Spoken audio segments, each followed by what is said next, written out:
The White House, there's some reporting. They are also weighing if they could provide some kind of economic relief. It seems like they are very sort of like all over the place and very unformed in terms of what their thoughts are on what they could do. Let's go ahead and put this up on the screen. This is from our friend Jeff Stein over at the Washington Post. Biden aides weigh economic aid for East Palestine after derailment. The administration wants to make Norfolk Southern pay for any costs, but is exploring backup options. It says the exact details of any White House action are unknown. Administration say it's determined to force Norfolk Southern to pay. They also might face challenges in crafting financial aid package for a town that has fewer than 5,000 people, but many residents have already decided to leave the town, keep their children out of school, putting pressure on the federal government to help the reeling Rust Belt community. And as part of that process, aides have looked at whether existing federal dollars could be used to help small businesses. The administration's also considering infrastructure improvements in the area. The talks are described as preliminary, and administration officials stress it remains possible the White House decides against devoting economic aid to East Palestine. Everybody spoke on condition of anonymity, so that's good. where they are. Yeah, let's just speak on, and I don't know. I mean, just the level, look, on a purely political basis, you don't think it's very popular for the Republican senator to team up with the Democratic senator and to offer up cash and a railway safety bill? Why is the White House letting itself get outflanked on this? I don't understand. Biden, I'm a union guy. Scranton Joe, what are you doing?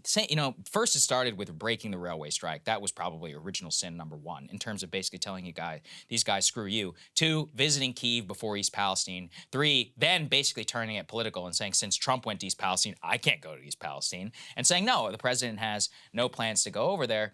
And then just, these middling plans. It's really disgusting because you're basically watching the establishment Republicans team up with maybe just lazy or just non-thinking the establishment Democratic Party on this. Yeah. They just want to move on. They're like, yeah, okay, but now that it's become a political hotbed issue, we don't want to be seen caving. And the actual people there are the ones who are actually getting screwed. Yeah. And that's actually why I think it's such a terrible story. They don't want to set a precedent of actually helping people when they need help. I mean, that's the bottom line. Like, it's 5,000 people. This is nothing in terms of like the federal budget, even if they can't force Norfolk Southern to ultimately pay for it, which of course they obviously should. But that's what they're afraid of, is the precedent of like, oh my God, then we might have to help people in the future when things get screwed up. They don't want that precedent ultimately. And but to your point on the politics, Biden, remember he did that bipartisan press conference with Mitch McConnell in Kentucky. He traveled there to tout the infrastructure bill. Could do the same thing here with J.D. Vance. J.D. Vance, Sherrod Brown, go to Ohio, it would be a great back event. his PPP idea, or work together with him on crafting something else if there's a better approach that you prefer ultimately. That would be a boon to show that this is a president who really cares about citizens of Ohio State that not so long ago was a swing state, and sort of back up his working class man of the people supposed credibility. So I just think they have, both on the substance and on the politics of this, really bungled this whole situation. But just to go back to the beginning, the fact that there is a bipartisan bill that addresses some real issues is a very hopeful thing. It has, difficult odds, especially in the Republican-held House, but perhaps there's a chance here because of the public pressure and scrutiny on this event ultimately. Let's go ahead to this next piece. So I mentioned that the strategy of the rail lobbyists is to delay. And then also, and you heard some of the Republicans echoing this exact talking point, they are now placing ads in Politico, which in instances has been very favorable to industry on this whole Ohio story. They're paying Politico to place ads that are touting their great record of safety. They say Politico presented by the Association of American Railroads. This is all reporting from our friends over at Lever News. And they say when it comes to safety, 99.9% is not enough. While 99.9% of all hazmat shipments that move by rail reach their destination safely, we know a single incident can have significant impacts. So basically the idea here, Saagar, is like government doesn't need to act. Us good folks at the Rail Association, lobbyist group, whatever they're called, we're working on it. We've got this. Don't you worry about it. Yeah, I mean, what the hell are they doing over there? And, this is one of those which we brought you some of the reporting from Politico, but this is part of what the problem is with corporate media. Like when you have straight up newsletters and other things that are being straight sponsored by the Association of American Railroads, do you think that it's an accident that the Railroad Association calls Politico and say, hey, we need to buy some status on your newsletter? Do you know why they do this? Let's explain. Politico is one of those outlets, especially that newsletter that we brought you, Playbook.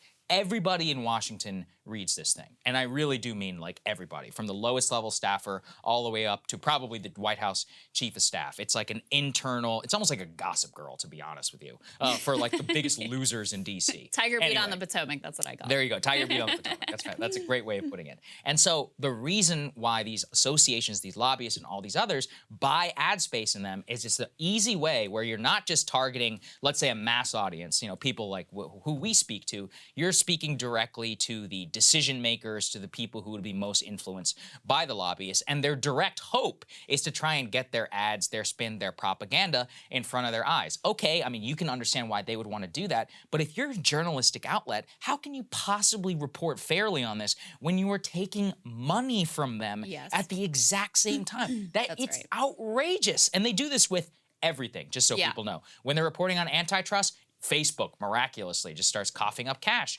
Whenever they're reporting on whenever they're reporting on medical issues, you'll have the American Medical Association. Yeah. I've seen the defense industry sponsor them. Raytheon Tech. Lots of times. It's one of those where and here everybody thinks it's business as usual. It's like you and I are some of the only people in this town who are like, hey, this is kind of crazy. Right? Are we just not going to talk about this? Well, and to add insult to injury here, I mean, you're so right that this is just core to the disgusting corporate business. Corporate media business model and why they will never be good arbiters of like facts and journalism, especially when it comes to an issue related to industry. Before Politico started running these new ads, their national politics reporter actually attacked The Lever for asking their readers to help fund their continued reporting on East Palestine derailment and train safety rules. So think about this.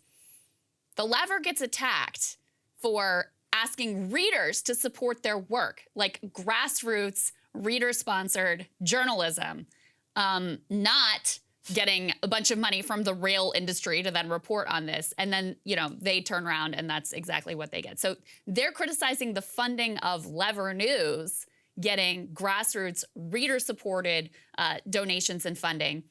And meanwhile, they're just taking cash from industry, and somehow that's seen as a superior business model. It's insane. So can you explain it again? What is their exact critique here? So I'll pull up the tweet that he sent. Okay. He basically, so this guy, Adam Wren is his name, to call him out, national politics correspondent for Politico.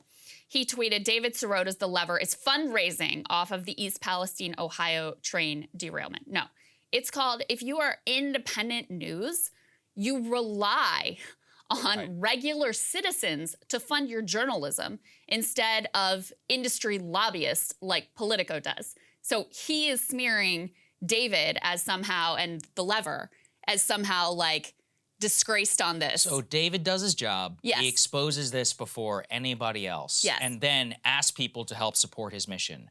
I get emails from the Washington Post and the New York Times every time they break some stupid-ass Trump scoop, being like, do you want to stick it to power? Sign up for the New York Times. Yes. So, okay, first of all, it's fine what he's doing. People do have to make a living, and if you want to support that type of work, we are very happy to partner with The Lever, an official breaking point. I think the very first one, right? Yeah, I think so. The first break. Why do you think? This is exactly the reason. And, you can't even fathom that this is somehow something that he needs to highlight as some sort of nefarious act when this guy's getting, at least in part, some of his paycheck, it's coming from somewhere. He should absolutely look coming into from that. railroad lobbyists, defense industry, oil and gas, like any lobbyist interest in the city has funded Politico, and he has the nerve to come after David Sirota for doing grassroots fundraising for independent media. Right. Anyway. All right. It's really something. Hey guys, ready or not, 2024 is fully upon us now, and Saagar and I have been brainstorming ways that we can really up our game for this critical election. Yeah, we rely on our premium subs to expand our coverage, to add staff, to upgrade the studio. We just want to give you the best independent coverage of this election, which is possible. So if you can help us out, become a premium subscriber today, breakingpoints.com, or the link is down here in the description video. It really means the world to us, and if you like what we're all about, this is the best possible way to keep us 100% independent, working only for you.